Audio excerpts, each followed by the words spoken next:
Nonsense in the chaos.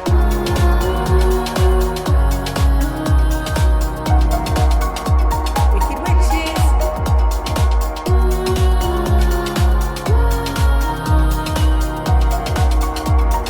Trusting the unknown.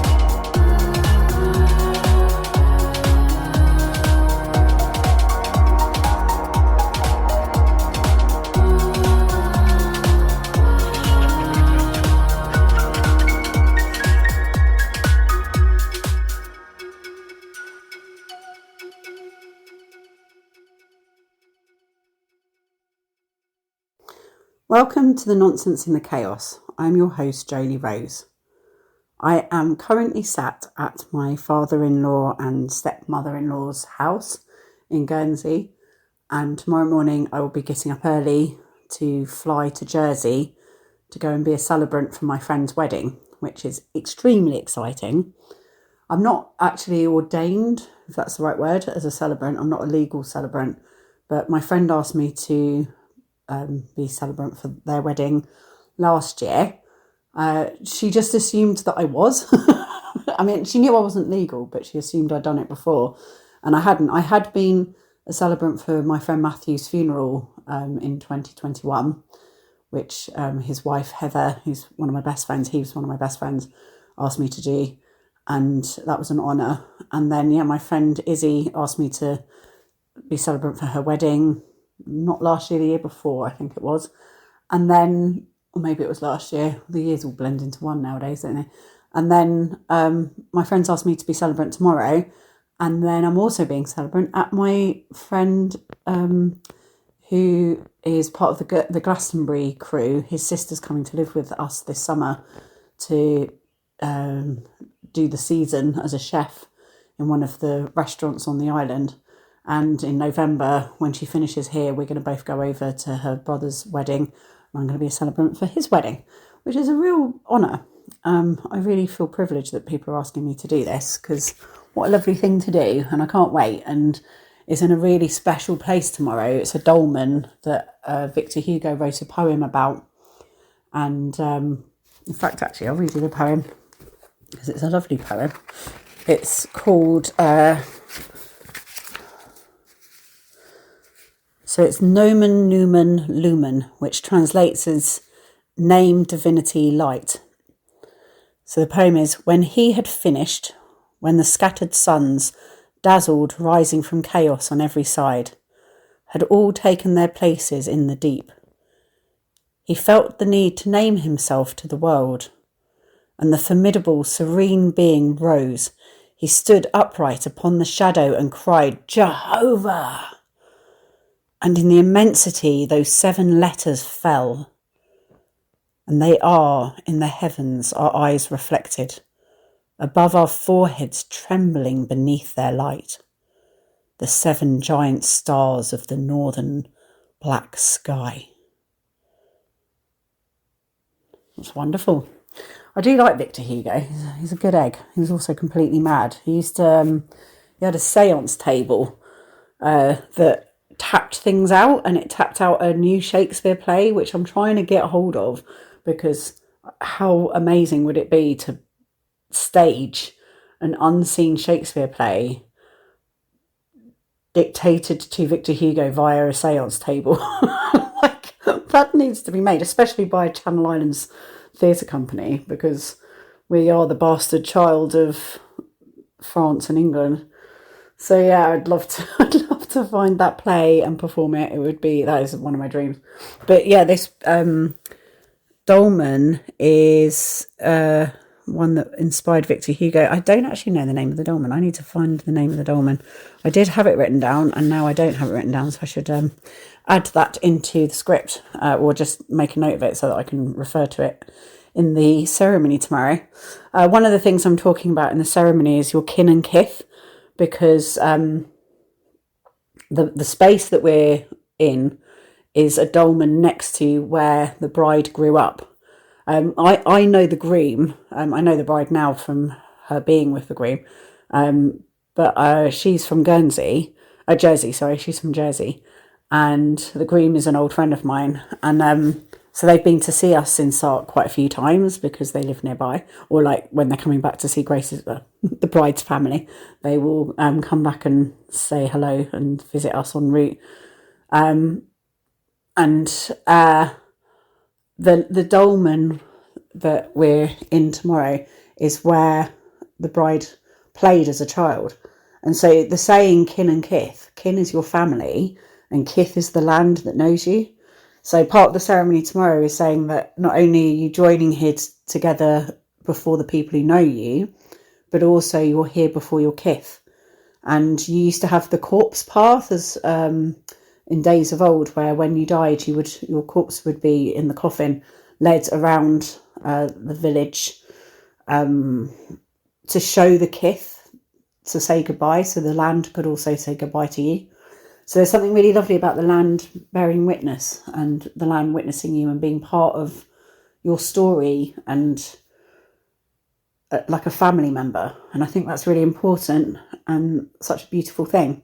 So we will be celebrating the kith of the bride, as well as, sharing their union with her kith, which is beautiful. And my kith is an old oak tree. Often, so it's interesting that the tree that's fallen down near where I now live is a beacon tree. And John Field talks about this in the podcast that I did with him previously, where beacon trees are often oak trees that are special trees that people like. It's the tree that you played with as a child. And it draws children to it. And this tree that I was drawn to was an oak tree, and its trunk was split on one side. So you could get right inside it, and then you climbed up inside the trunk and could get right to the top of it. And we called it the Jedi, because Star Wars was the big thing at the time, and so we called it the Jedi. And my friend who grew up with me there on the estate that I grew up on, her children have now grown up there as well, and they have a different name for that tree, but they play on the same tree. And I love that. It's like, how many names has that tree had? And how many generations it's seen playing on it and growing up with it. So I'm sad that the beacon tree near me has fallen down, but she is still alive. And so I'm going to keep playing with her and hanging out with her. I call her Satine, as in from Moulin Rouge, Satine. I don't know why, that just came to me when I was approaching her once. And she feels like her area is such a fairy glen. As I was saying in the podcast last week, it feels like you've got those spirited away tree beings with their little spinning heads and the 3 dots. The whole of the area around me feels like that. So this tree feels very, it's a bit like the tree in the Spirited Away getting killed or chopped down. It's like, it's a special sacred tree. It's a really important tree. So it feels really sad that it's fallen down, but she's still alive at the moment. So you might have noticed I'm not interviewing anyone this week. I did try. I tried very hard to get someone to interview, but it was all a bit on the hoof because of the house move, and I'm like getting to the top of each hill and then seeing the summit of the next hill and going, oh fuck, I need to do that thing, and trying to keep up with the podcasts and articles and things that I do alongside other things like putting on Beltane and whatever else is going on, like moving house or like, so we had the house. So it was 6 weeks from the moment that we heard that the house was available. The previous deal that had been going through, possible sale that had been going through, had fallen through. And so it was back on the market again, and it was a price that we could afford.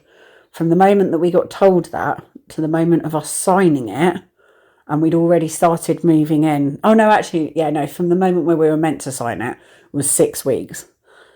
We then didn't sign it for another week, but we started moving in that week anyway. So from the moment of hearing about the house, the moment of moving in was 6 weeks, which is insane. Like, that's insane.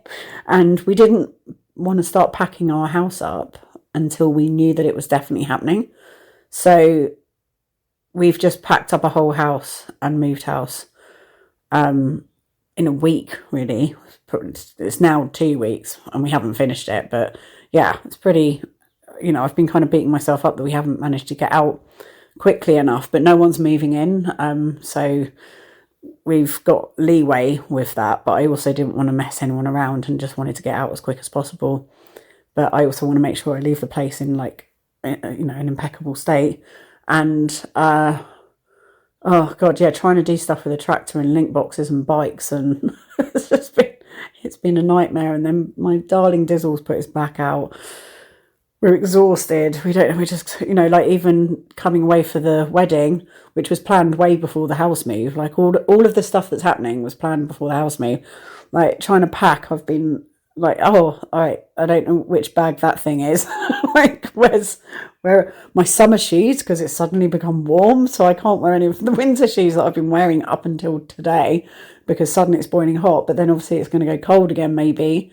So it just feels like trying to pack was a nightmare. Trying to work out what was the right thing to do, what bags anything was in, leaving Diz with a done-in back. And yeah, then the house sale went through, which is amazing. And then we were doing the house move.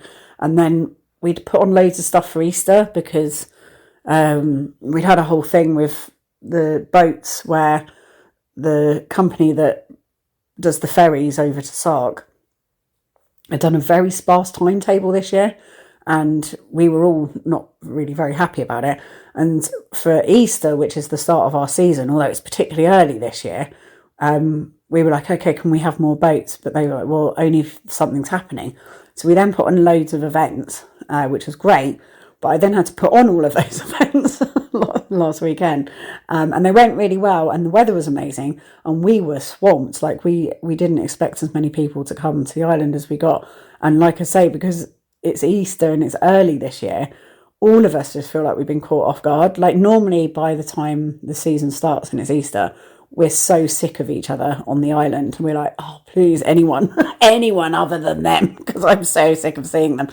But this year I don't feel like that at all. I could have easily done with another month of winter just to have had a bit of space to like breathe and rest. Like I don't think any of us feel rested. We feel all quite like, oh, okay, it's time to just get cracking again. Okay. Brilliant. Loads of people here, but we're going to be. It already feels like it's going to be a very, very crazy summer, which is going to be fun. It's going to be an awful lot of fun, but it's going to be a lot. And yeah, Easter weekend was so busy and amazing. So we did all the workshops, and then we're putting on a Dark Skies dinner this weekend on Saturday, which I can't be there for because I'm away for this wedding.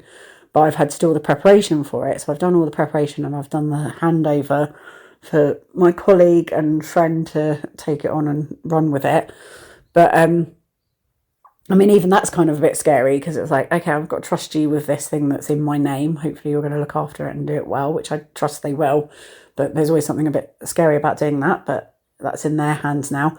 But I had today was like August level of heat, and I'm trying to pack and work out what to do in a house that's in disarray, and then go up in the loft of the school to get the things from Beltane that are blankets and pillows and things that we can use for this Dark Skies dinner, because it's a lovely meal cooked by this wonderful catering firm that we have on the island, under the stars, with one of the astro guides from the observatory pointing out the stars. And so you eat your meal and then you lie back with a load of hay bales on blankets and look at the stars, and he'll tell you all about the stars. And then there's a planetarium, so he's got like a presentation thing in case it's cloudy, which it looks like it might be, so that he can also show you the stars. And we did it on Saturday at the Easter weekend. We had a foraging weekend as part of Easter, where I did a foraging workshop on the Saturday, and that was wonderful because it was warm and sunny.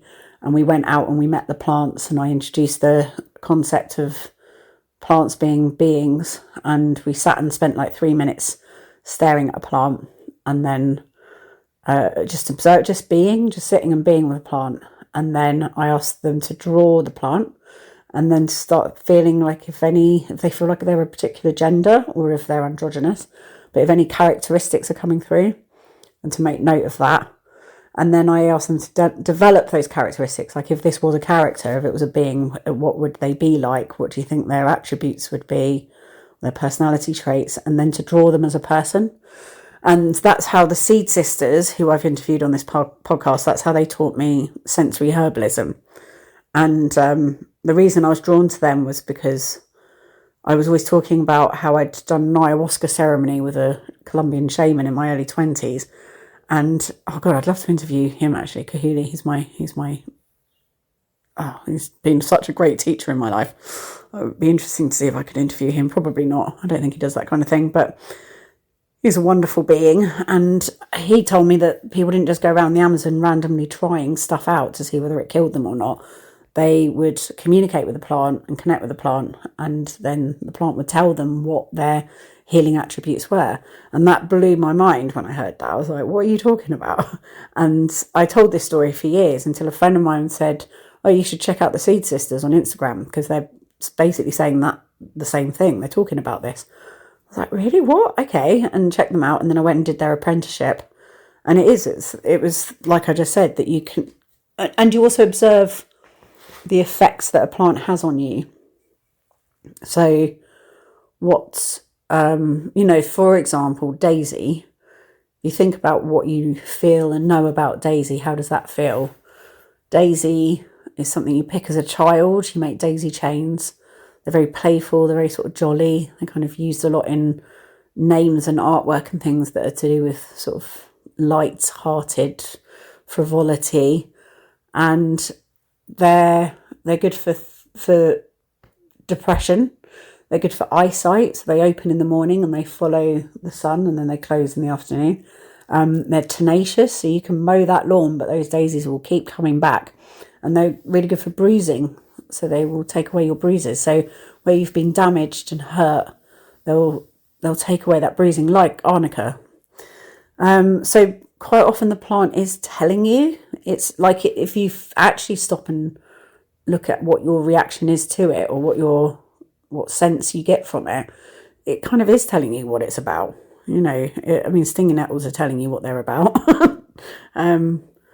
It sort of is there. I mean, it's hard to tune into in a way, but animals like horses and cows and dogs, they know instinctively which plants to eat to make them throw up or to clear them out. Like a horse isn't going to eat ragwort. Ragwort is only, it's a poisonous plant.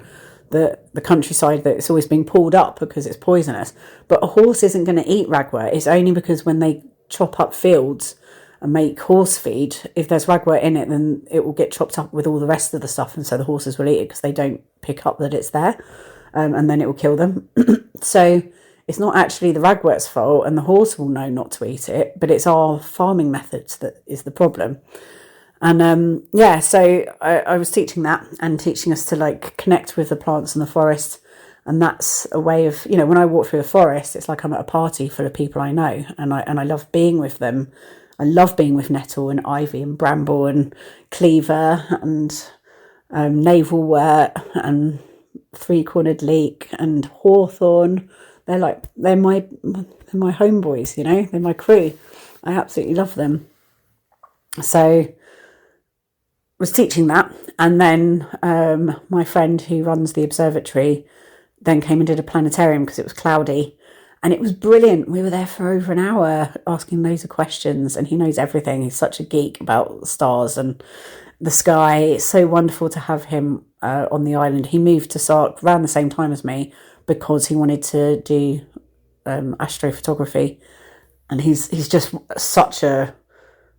he just loves adventuring. He's always wild camping and coasteering and kayaking, and he built his own kayak since he's been here. He's he's always up to something, and I get on really well with him. It's really nice to have someone like him on the island. We're kind of partners in crime in many ways, and he is going to be doing the astro guiding at this Dark Skies dinner, which will be great. So they're going to be spoilt rotten. It's going to be lovely. So that's happening, and I'm enjoying the collaborative experience of handing over and trusting that will all be well whilst I go off and be a celebrant.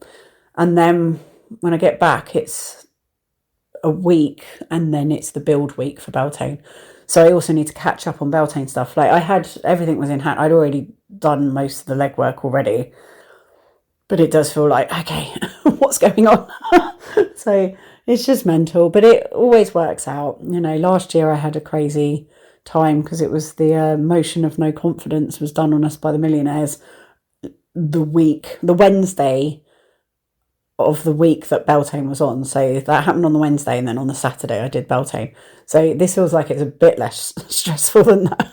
So I'm kind of counting my blessings. But it should be just getting easier each year. But every year something happens. Like last year it was a coup, a government coup. This year it's moving house.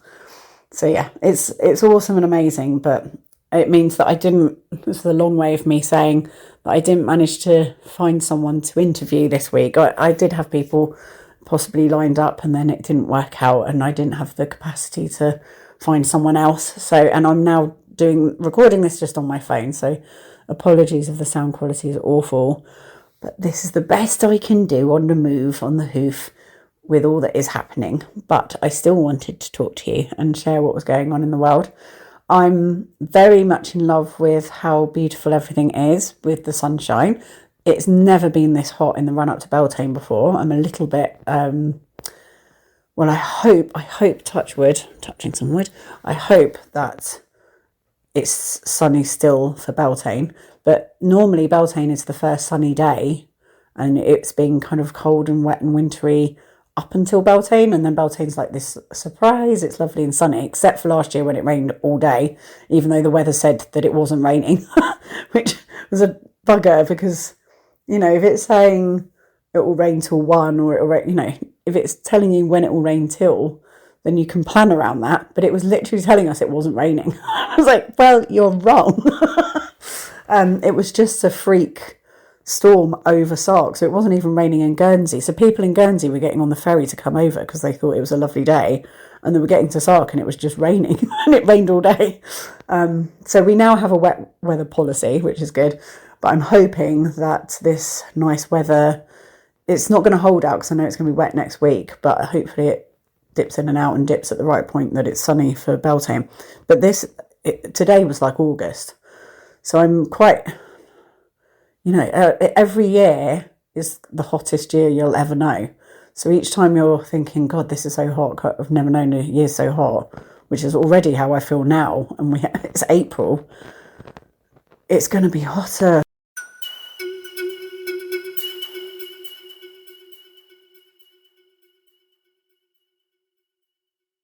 When I was at university, I studied English literature, and we had to write an anthology for, we could write the anthology on anything we wanted to, but it was part of our course to write an anthology.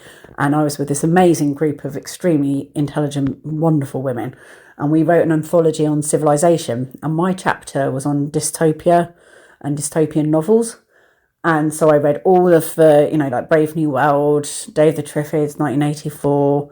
There was one called The Ice People that came out at the millennium, which was when we did this. It was the millennium when I was at university, which didn't end up becoming a famous book, but it was interesting because it had these things called furries that were basically Furbies, if you remember Furbies. Like this book came out and then Furbies came out, and I was like, but the Furbies ended up, they were called doves, sorry. They were described as looking exactly like Furbies, and were these little living things that everyone had that they were trying to keep alive, but they ate biological matter, and it started out that they were being like eating baby, or it just, it turned out that they would maybe suck up a cat or suck up babies when they were meant to be given food scraps. It was like a way of getting rid of compost or your meal leftovers.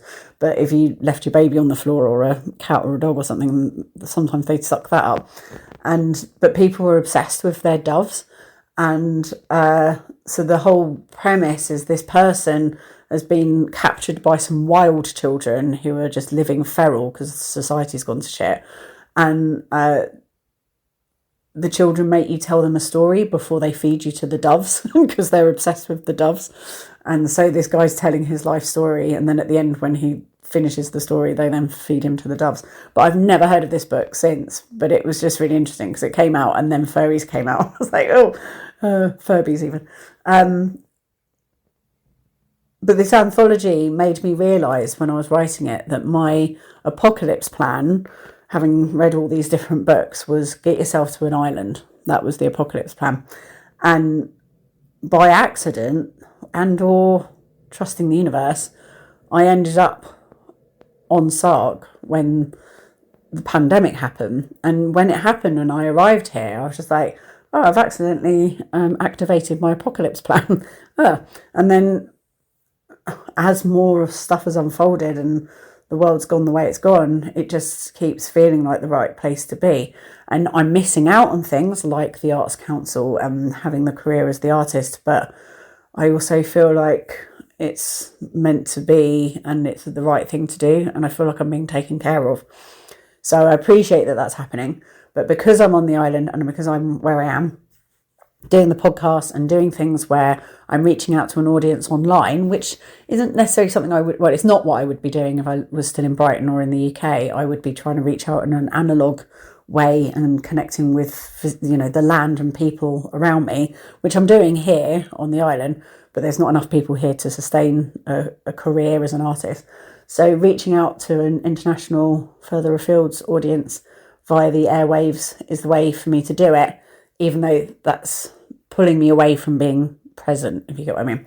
So it's working with, I think limitations are really good for an artist. And whilst the internet still exists and it hasn't been blown up by a solar flare or, I don't know, someone blowing up a power station, then I will keep on putting things out there, because I also think, you know, we need to connect with each other and share our hope and our fears and our dreams, and just to know that there are people who are like-minded and fighting the good fight and just doing and saying things that resonate and help in some way. So if this podcast does resonate with you, then please support me on Patreon. That'd be amazing. It doesn't have to be for much, whatever you can afford to do. And if not, then just spread the word and tell people. I really appreciate it. And I love the fact that you're here listening. It makes me so happy when I see the numbers of people who've listened each week. It always just makes my heart sing. So thank you for being here, and I hope you're enjoying it. And now on with the show.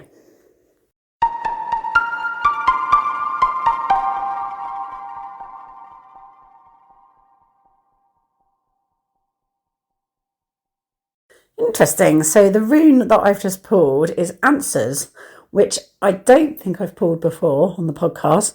It's like an F, a capital F, but the lines, the horizontal lines, are going diagonally down. And it's the rune of Odin. It means a message, but it means like a message from the gods. And the way I translate this is like letting the universe lead and trusting the universe. So one of the things that my belief, and this is a personal belief, I think everyone should create their own beliefs, is my belief for a start. But I think everyone should develop their own belief system. I don't think we need, all roads lead to the same city. You know, you have all the different religions, and if you'd like your spirituality served in a more organised and laid out for you fashion, brilliant, because they exist. Pick your platter. What suits you, what taste fits yours, help yourself. If you want to like build your own feast of the soul, then you might want to cook it yourself, and you might want to grow your own ingredients, you might want to go foraging. You do it all yourself, like you figure out what you want. And I am very passionate about that. I think that you, as a child, you have an imaginative world, and you're playing and creating and interacting with spirit and with the inner world without knowing that that's what you're doing. And then as we get older, we become more and more literal and more I don't know, like factual, whatever that is, because facts aren't even really real. Just this world, outer world, we become more outer worldy, and we're not, our inner world landscape isn't given any credibility. And the word that I always come back to is permission.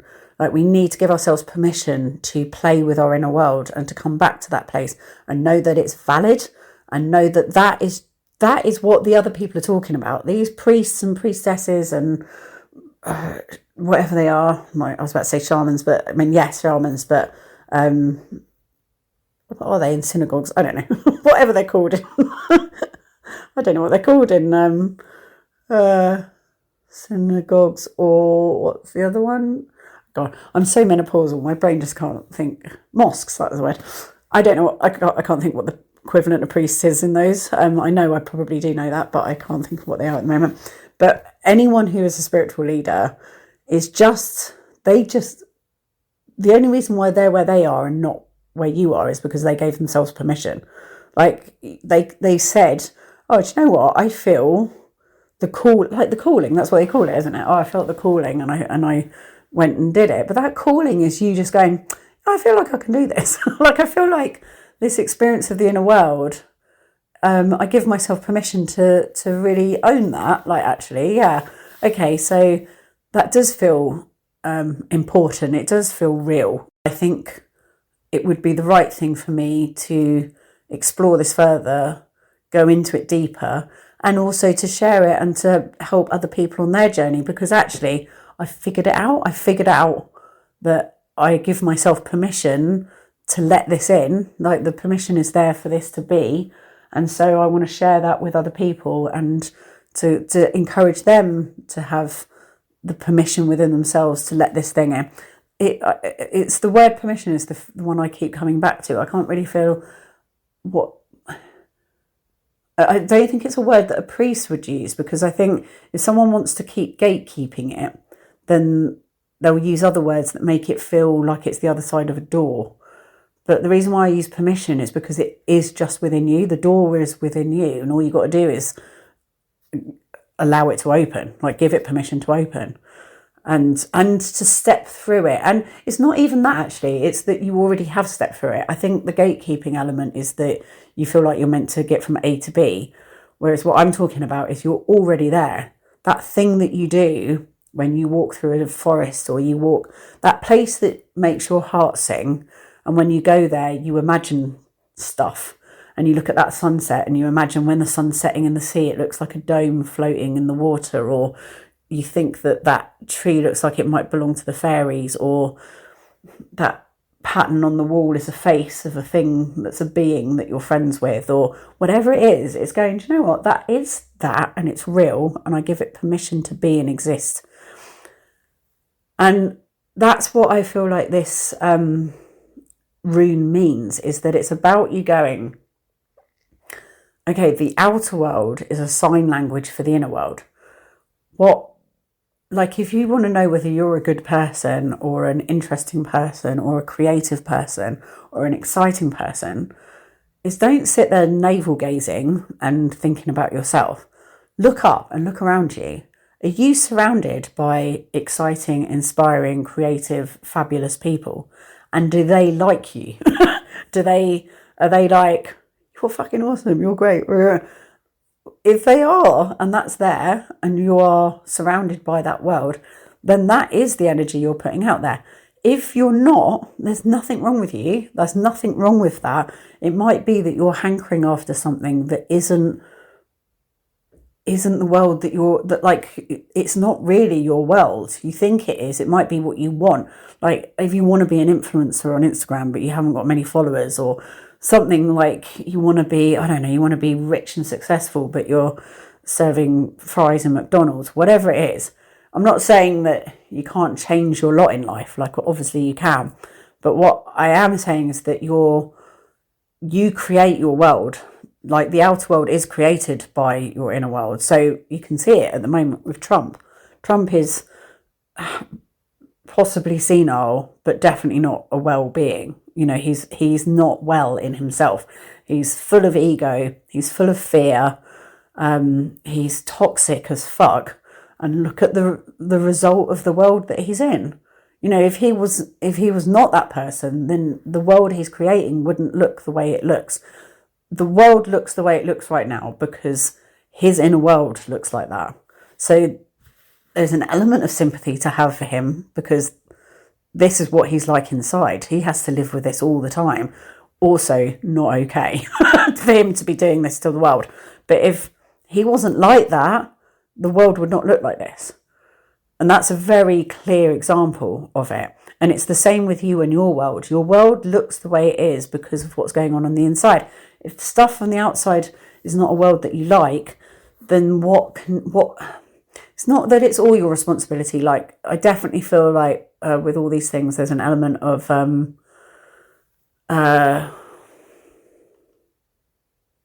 God, bloody menopause brain. What's the word? Oh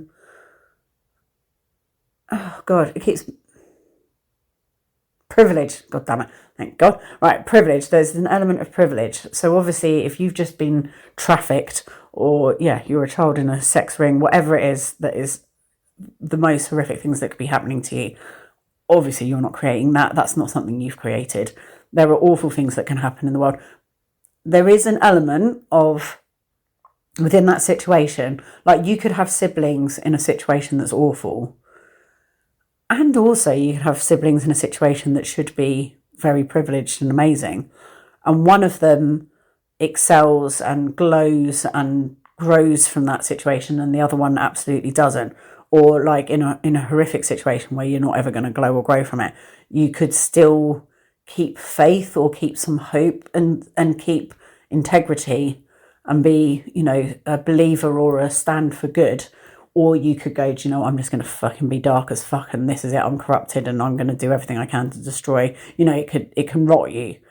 So in any situation, there is still an element of who you are and what you're like is going to kind of influence what is happening. It's almost like you have your avatar that has a soul within it, it has a spirit within it, and then you've got your avatar, and your avatar's playing whatever the game is putting in front of you, but your avatar still affects what is happening in the game based on what your little spark is that's in the middle. And in a more normal situation, like an everyday life situation, that's more of a relaxed and therefore fluid movement. So if you're not in a really horrific, horrible situation, then you're in a normal everyday life situation, you will be seeing the people you're surrounded by, etc., reflect you. And if they don't, and you're really not comfortable with it, then that is a sign from the outer world telling you that you've outgrown this, you've moved on, it's time for you to leave. It's time for you. You don't even need to physically leave the place. That's what's so extraordinary about it, because this is where you find miracles happen. Because just at the flip of a switch, it can even be within a relationship. You can be in a relationship with someone and you can be adamant that it's an awful relationship and it's not where you want to be and it's not who you want to be with. And then, or not necessarily because you don't want to be with them. It could be that you've got a fixation on an idea of something else that you want. Like some postcard with some image on it of like your perfect partner or your perfect life. Like, oh, this isn't what I want because I want this. And then in a moment you could be like, do you know what? Actually, I'm over that. I'm over that dream, vision, idea, whatever it is that's an image. And I'm letting that go. And it's not actually your higher calling. It's not, it was coming from a place of ego and not from your higher self. And you rip that postcard up and you throw it away, and then you just look at what's actually there.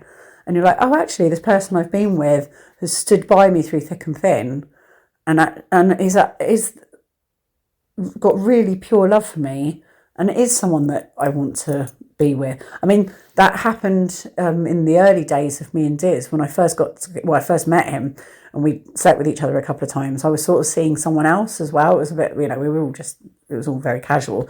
And the other person was quite similar to my ex, and it was a really toxic dynamic where there was an element of feeling like a heroin addict, where it was this sort of black hole where no matter how much I gave to him, it was never going to be enough.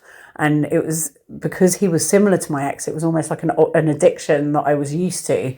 I met someone else that was making me do that, where I was just chasing, and it was I was never going to please him. It was never going to be enough. I was always going to be wrong for whatever reason, and it just felt like this heroin addiction. And it was good to encounter it again so easily and quickly, because I knew that I didn't want it, but yet it still had a physical hold on me like an addiction. And then I met Diz, and Diz was like a ray of light, because he was just this great big yes, and it felt weird and wrong because it was so not what I was used to. And I had to have an actual talk with myself and was like, actually, this is so not the other thing, which you already know what the result of that is. You've done it. You did this and it was not good. So do not do it again. Move away from that. Go towards the light. Move towards this other thing. And I did. And it's the best thing that's ever happened to me. And it just keeps getting better. And it keeps getting better. And I thank myself for giving myself permission to go there and to take that step towards something that felt so scary and unknown, but it wasn't the known, And so, yeah, I feel like this rune is a sign to follow the signs. Even with this podcast, not getting to interview someone, things not working out exactly how I wanted them to, but to trust it and trust the process. Maybe something I'm saying today is going to reach someone in a way that's really useful right now that it wouldn't have been as useful if I was interviewing someone. So you just it's trusting the process, trusting what's going on. I even trust the bigger picture as much as it's awful. And I don't want anyone getting fucking bombed and killed. I don't want that. Nothing about this is something I want to happen. But I do see how there's I feel like there's a possibility that this is going to lead us off of fossil fuel, because we can't be reliant on fossil fuels when people like Trump and Iran can just change it, can take away the resource that we need so easily, or mess it around and make it so expensive. It's costing us out of the market. People are going to be looking to renewables because they can't afford oil and petrol-based economies anymore. And so that's an interesting thing that might come from this. And just, I think also reacting to the clear insanity that's happening. We've had this before, we've seen it before, and the reaction pushed us a long way into the opposite. And I think that's what's coming. I mean, it's what's coming. And we were too comfy in our lovely little lives where, we knew that our things were coming from sweatshops, and we knew that it was all unethical, and we knew it wasn't cyclical, and we knew that there was a plastic mountain growing in the sea, and we knew that it wasn't right, but it was too comfortable for us to change it. And now we're not comfortable, and that's when change happens, and it did need to change. And once we get through this, it will be summer again. We are in winter. I think we're in winter now. Before I used to say, when I talked about this, I used to say we're in autumn. Who knows how dark it's going to get. I hope it doesn't get much, much, much darker. But I would say we're in winter now. But that does mean spring is on its way. It is. And we have to have hope, and we have to trust that, and we have to trust the process. And it is a spiral. So there is also a forward motion to it. It's not just cyclical. We're also moving forwards. And so not only will there be summer again, but we will have learned and evolved, and we will be higher, vibrating at a higher frequency than we came into this. We are, I mean, you can see it even from like the first Trump to the second Trump era.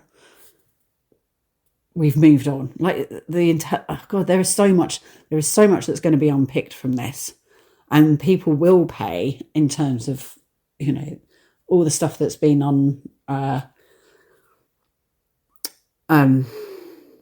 untouched up until now, really, like the Epstein files and all the rest of it. That will come back. That's not going to disappear. People will be held to account. This is going to take a long time to unpick, but it will be unpicked. I'm pretty sure people felt the same at the end of Nazi Germany, where it just felt like such a mess and so much horror.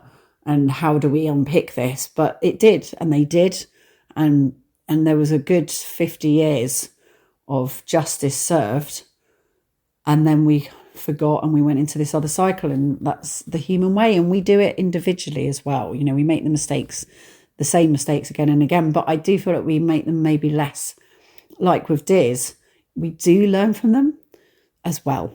So, and I feel even with this time round, there is more lessons have been learned from the populace. There are some people who are hoodwinked by propaganda, but there are a lot of people who aren't. So I do feel like we've evolved collectively, generally, there is more people, because before in the Second World War, you could just drop leaflets saying this is going on, and the majority of people might believe it. I don't know, because I wasn't there. It's easy to say it from a historical perspective, thinking that people, but there was more of a grand narrative, wasn't there? So yeah, things have moved on and shifted a lot already.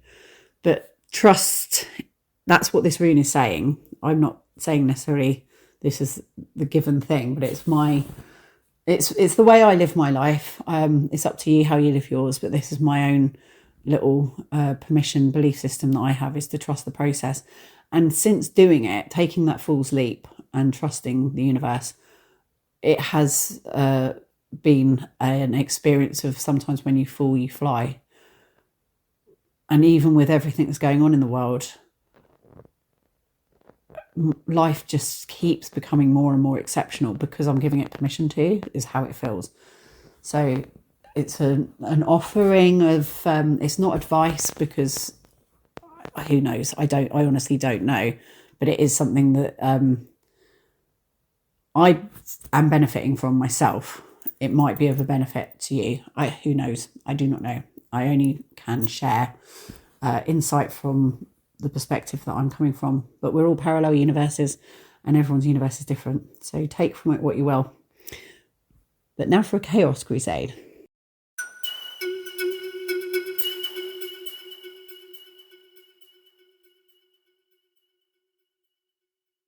So my chaos crusade is an experiment. So to try this out as a concept, if you're like, okay, how do you do this giving permission thing? So I would invite you to go for a walk. Often these chaos crusades are walks, but that's because going for a walk is such a good thing to do. I would invite you to go for a walk without your phone and to look for signs. And that's whatever it means to you. So I did this once in Glastonbury. I went for a walk around Glastonbury town, and I didn't have my phone, and I just let the universe lead. And I did it through, a blackbird was on a post and it sang, and it just looked like it was suggesting I went through that gate. So I went through that gate and I followed that gate, and then I carried on walking, and I ended up on this lovely walk. And it wasn't, it's not like anything particularly happened, but I had loads of very profound thoughts, and I felt like I went on an incredible adventure. Probably stuff did happen. It's a long time ago now and I can't really remember, but I do remember following symbols and following omens and following signs, and the upshot of it being that I felt enriched from the experience. So it's a way of, I suppose, a way of demonstrating what I mean by let the outer world be a sign language for your inner world. So yeah, if you're walking along and there's a coin by a door, or a bird singing, or a particularly beautiful flower, or something that means something to you, or a road with a name that means something to you, to just follow it and just go for a stroll. Just give yourself an afternoon to go for a walk and let the universe lead, rather than you know where you're going to go, and follow the symbols and follow the signs and the omens, and just see what happens. And to also look at this in your everyday life. If offers arrive, there's a really good book. It's a book that's pretty good, called The Alchemist. It's all about a guy following symbols and following signs, and I would recommend it. You could even just Google quotes, actually, if you look up The Alchemist, Paulo Coelho, I think it is. He's a very inspirational writer, but he's quite hippie, wah-wah type vibe, but he does inspire as well. And yeah, I like, with moving to the house and moving into this valley, I'm so much trusting the process that I know it will tell me, it's going to teach me something, and some sort of reciprocal agreement has been made between us. So definitely been pulled there, definitely been invited there, and there's some work for me to do there. It's not just, oh, and enjoy yourself and relax. There is stuff going on there, and it's for me to do the work, connect with it, engage, and give back, give something to this place, help, support, whatever it is that it needs from me. But the way I will do that is through following the signs and trusting that all is as it should be.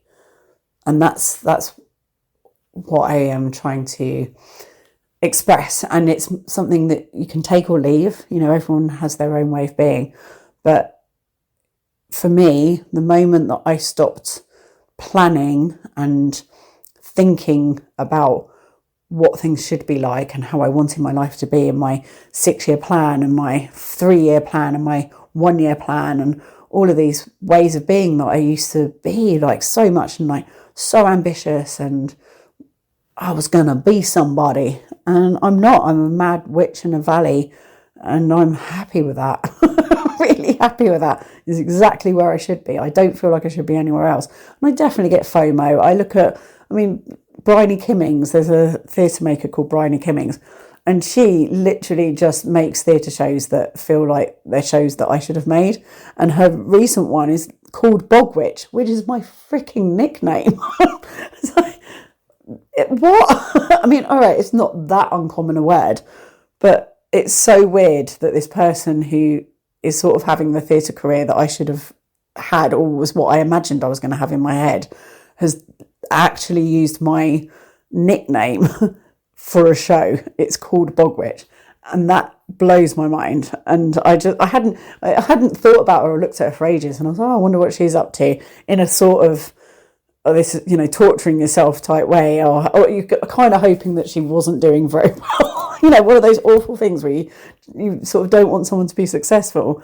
And then she made a show with my name and it done really well. And I was like, okay, don't look her up again. And it's fine. She's an external hard drive. Me and her are one, as we all are. And she's doing that. She's having the theatre career that I dreamed I was going to have. And good on her. And I hope she's enjoying it. And I know that she will be. And there's loads of heartache and difficulties, and it's not as great as it looks. It is in some ways, but it isn't in others. Everyone's holding a cross. Everyone's bearing a cross, and you can't.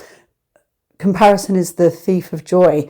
Let her have that. Awesome. Well done, you. Well done, Bryony. Smashing it. Love your work. Love your shows. And I really want to see Bogwitch. It looks brilliant. It looks like you stole my inner world. But great. Honestly, amazing. And well done.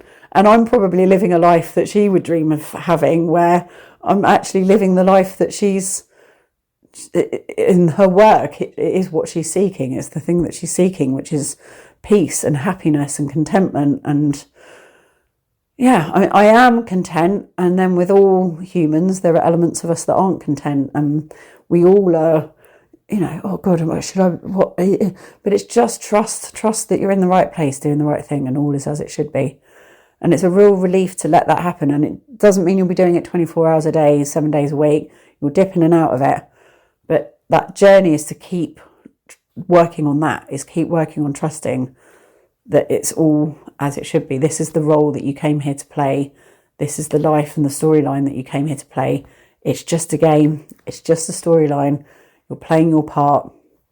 To play it well, play it with gusto, love every second of it. You're not here for long. And then that's that. And you're back to the infinite. So absolutely nom up every second of it.